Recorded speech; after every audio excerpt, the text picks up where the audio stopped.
भारतेंदु की कविताओं में भक्ति और श्रृंगार की पुरानी रुचि भी पाई जाती है तथा आधुनिक नवजागरण की चेतना भी।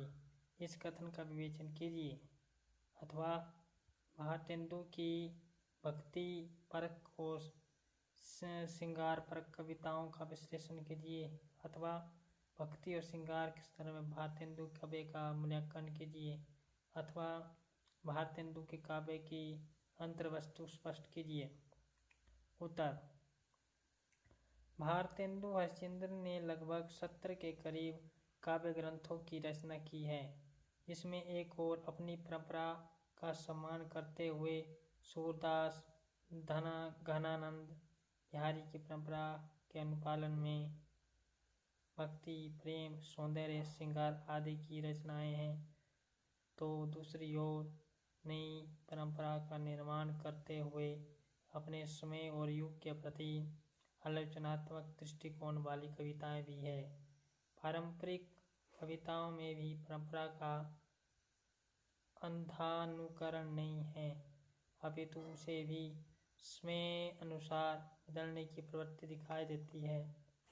भारतेंदु ने काव्य की जिस सुदृढ़ परंपरा को विरासत में हासिल किया, उसमें विशाल भक्ति काव्य शामिल है।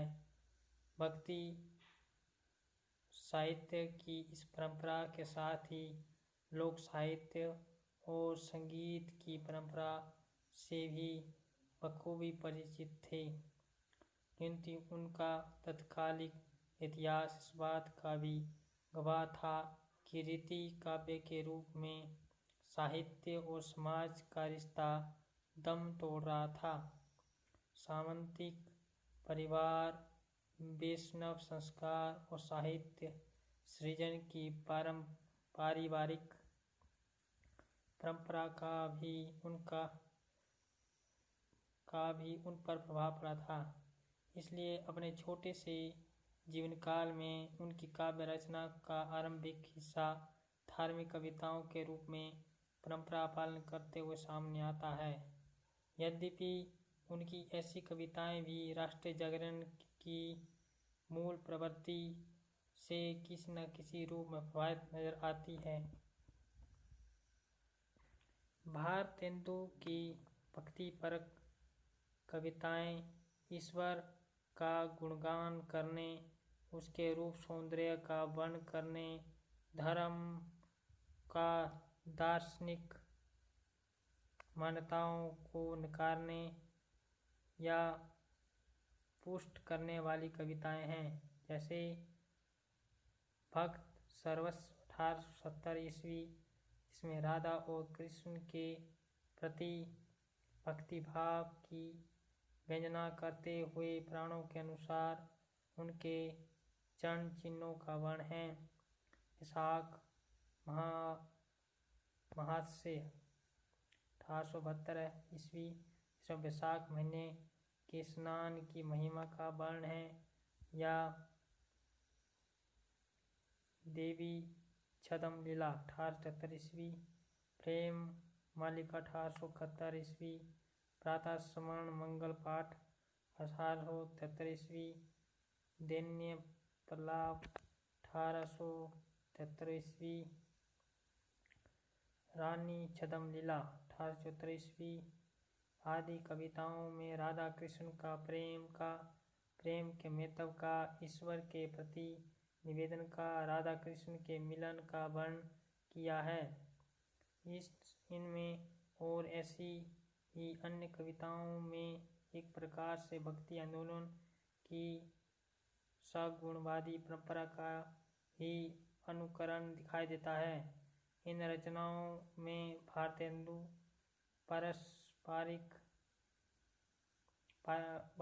पारिवारिक संस्कारों और अपने मत के अनुसार स्वयं को सगुण भक्ति के पक्ष में खड़ा करते हैं।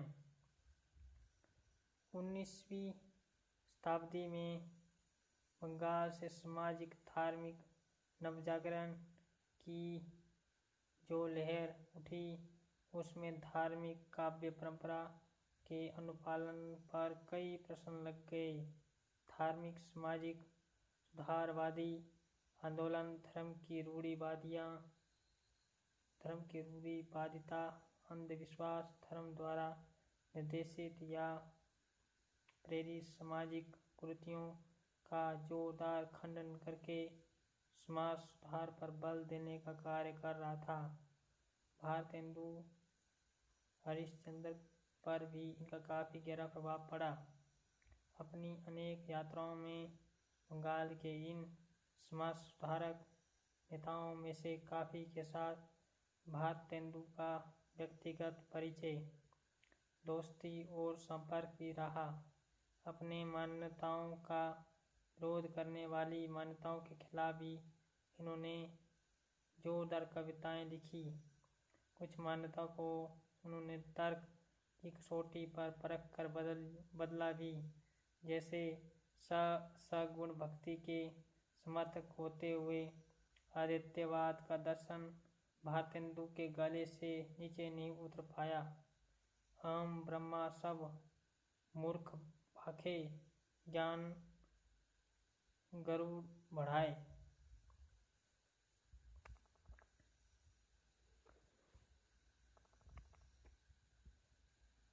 अहम ब्रह्मा सब मूर्ख भाखे, ज्ञान गरुड़ बढ़ाए।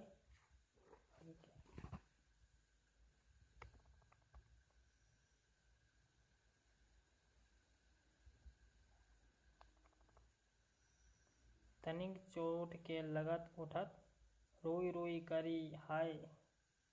जो तुम ब्रह्मा चोट के लागी, रोई तजो क्यों प्राण। हरिचंद्र हासी नहीं करनी ज्ञान विधान। स्वामी दयानंद और उनके आर्य समाज द्वारा मूर्ति पूजा, ईश्वर के सगुण रूप का विरोध उन्हें नहीं जंचता था, किंतु उनके सामाजिक सुधारों का वे समर्थक करते हैं, किंतु उनके समाज सुधारों को समर्थन करते हैं। इसी प्रकार ब्रह्म समाज की धार्मिक मान्यताओं, मूर्ति पूजा का विरोध के यदि वे विरोधी थे तो उनको समाज सुधार की मान्यताओं, ईश्वर जीव की विभिन्नता, बलि प्रथा का विरोध, वेदों को अप्रमाणित मानना, ईश्वर जन्य नहीं मानना के पक्षधर भी थे। ब्रह्म समाज के सामाजिक आंदोलन के भी वे पक्षधर थे। विधवा विवाह, विदेश गमन, अंतरजातीय विवाह आदि को इन्होंने अपनी स्वीकृति प्रदान की थी। इनके अलावा भारतेंदु को विभिन्न धर्मों के बारे में लिखी हुई कविताएं हैं जो जैन धर्म, सिख, इस्लाम आदि धर्मों के महत्व को स्वीकार करती हैं। कुल मिलाकर भारतेंदु इन कविताओं में देश और समाज के संपूर्ण उन्नति के लिए चिंतित और प्रगतिशील दिखाई देते हैं। सभी धार्मिक मतांतरों की आलोचनात्मक दृष्टि से परखने के बाद वे इस नतीजे पर पहुंचे कि सभी धर्मों की मूल दृष्टि एक ही है। मतांतरों पर झगड़ने से कोई लाभ नहीं और सभी को अपने अपने मतों को मानते हुए दूसरे धर्मों का आदर करना चाहिए। इसलिए उन्होंने एक ऐसे मार्ग की कल्पना की जिसमें आडंबर रहित ईश्वर भक्ति का मार्ग सभी के लिए सुलभ हो सके। विचारों पे वे केवल प्रेम में कविता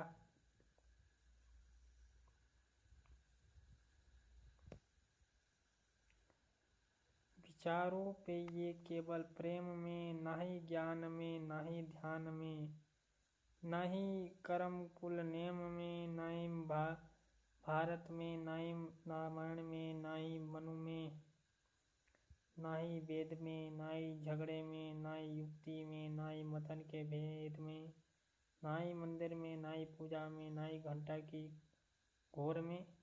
हरिश्चंद्र वे बंध्यो दौलत एक प्रीति की डोर में। भारतेंदु ने प्रकृति सौंदर्य, प्रेम सौंदर्य और श्रृंगार की रचनाएं भी लिखी हैं। भक्ति के क्षेत्र में सूर और श्रृंगार के क्षेत्र में बिहारी उनके प्रिय कवि रहे हैं। बारहमासा, होली आदि पर भी भारतेंदु की कविताएं हैं, लेकिन रीतिबद्ध कविताओं की भांति उनकी प्रेम, सौंदर्य एवं श्रृंगारात्मक एवं श्रृंगारपरक कविताएं किन्हीं राजा दरबार या मनसबदारों की चाकरी में नहीं लिखी गई। उनकी ऐसी कविताओं की संख्या भी अधिक नहीं है। प्रेम सरोवर 1873 ईस्वी, प्रेमासु वर्षण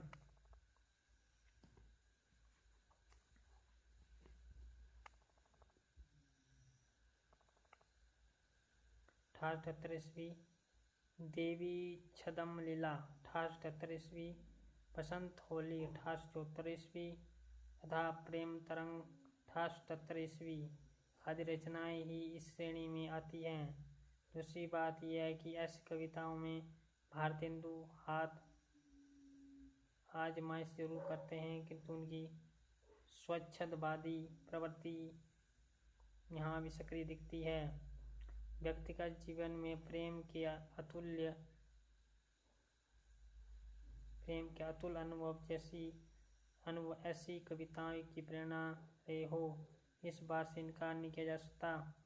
रीतिकालीन कविता की परंपरा से विचलन के संकेत ऐसी कविताओं में भी ललित किए जा सकते हैं, लेकिन मुख्य बात यह है कि भारतेंदु इन कविताओं में भी पूरे स्वच्छंद, मस्त एवं लोकमन लोकजन से नाता जोड़ने के प्रयास में रत दिखाई पड़ते हैं।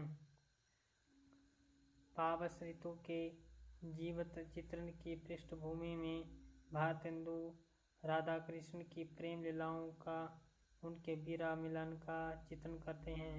ऐसे चित्रण रीतिकाल में खूब मिलता है।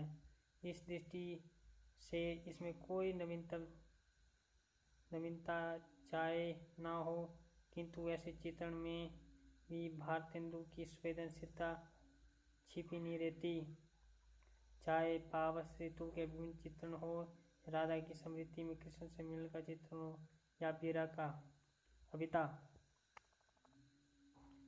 बात बिनु करत पिया बदनाम, कौन हेतु वे लाज हरे, मम बिना बात पे काम। आजू गई हो प्रात जमुन तट, आयो तहम घन श्याम। पकड़ी मोही जल बीच हलारियो, तोर्यो कर को दाम। भारतेंदु परंपरा से कनी काट कर आगे बढ़ना नहीं चाहते, बल्कि उसे अपनाकर उसमें से अच्छा बुरा पहचान कर ही अपने समय में जीना चाहते हैं। उनकी प्रेम तरंग 1877 ईस्वी रचना इस प्रक्रिया का बेहतर उदाहरण है। इसमें प्रणय भावना की व्यंजना है, किंतु एक और भारतेंदु राजस्थानी, पंजाबी, गुजराती, उर्दू आदि भाषाओं का खुलकर प्रयोग करते हैं। दूसरी ओर लोक संगीत की तुलना की विभिन्न रागनियों को आधार बनाकर प्रणय की अभिव्यंजना करते हैं। ये खुलापन, मुक्ति का ये एहसास, लोक परंपरागत काव्य में मिलाना, विभिन्न भाषाओं के प्रयोग इसी ओर इंगित करते हैं। भारतेंदु अपने समय के दबावों को न केवल महसूस कर रहे थे, बल्कि उसे किस तरह बाणी दी जाए, परंपरा को भी ऐसे लोकमन से जोड़ा जाए, काव्य की कौन सी दिशा निर्धारित की जाए, इस ओर भी सचेत रूप से सक्रिय थे।